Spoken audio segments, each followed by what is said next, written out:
The Western Museum of Flight helps students discover careers in aviation through hands-on learning and the guidance of professionals who have spent a lifetime in aerospace. I was just a farm kid back in Missouri, but I didn't want to clean chicken houses for my life.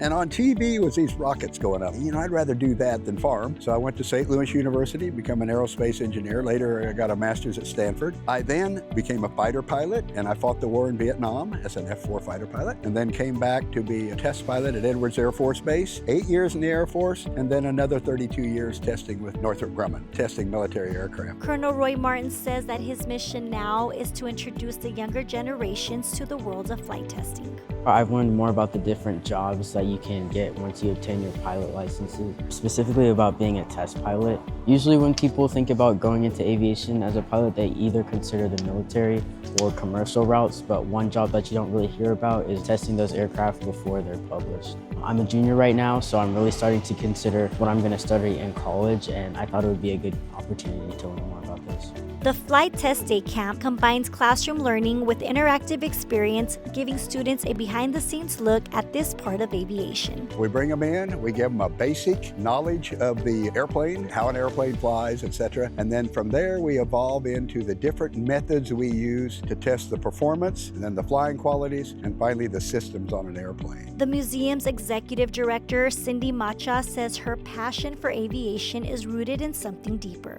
My father worked for North American Aviation. I worked for Northrop Grumman. My late husband worked for Douglas and Northrop Grumman. And my twin brother worked at Northrop Grumman. I just have such reverence for the men and women that are engineers, scientists, pilots that move us across this world and the future of space. The museum features multiple exhibits, including the Women in Aerospace exhibit, encouraging the next generation to dream big.